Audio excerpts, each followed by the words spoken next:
recherche porte sur le microbiote impliqué dans les parodontites.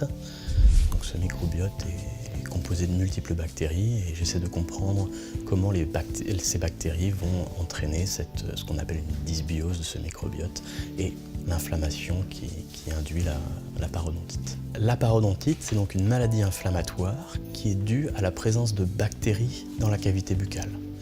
Ces bactéries, c'est ce qu'on appelle le microbiote. Le microbiote est donc composé de tous les micro-organismes, bactéries, virus, champignons, mais on travaille principalement sur la portion des bactéries. Les bactéries vivent en symbiose avec nous, donc en symbiose, donc en coopération. Il y a un équilibre entre ces bactéries et l'hôte.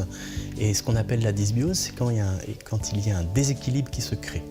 Donc de mauvaises bactéries vont plutôt proliférer et les bonnes bactéries auront tendance à être réduites, entraînant ainsi cette dysbiose qui est génératrice d'inflammation, responsable de la maladie parodontale, et cette inflammation peut diffuser et peut très bien diffuser au niveau des articulations.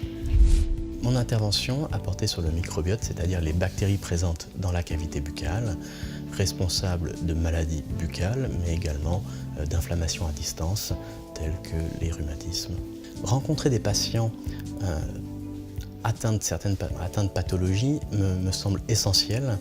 Nous n'en voyons pas forcément tous les jours, en tout cas ces pathologies particulières, rhumatismales, et ce sont eux qui sont atteints, c'est eux qui savent ce qu'ils ressentent. Ça nous ramène quelque part un petit peu les pieds sur terre sur quel est notre objectif, et ça nous permet de nous reconcentrer sur le sujet de recherche autour finalement du patient.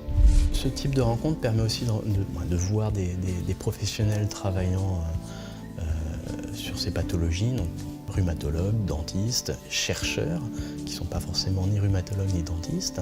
Et ça permet aussi de créer des connexions pour peut-être avancer sur des projets sur lesquels les patients nous auraient donné des idées finalement.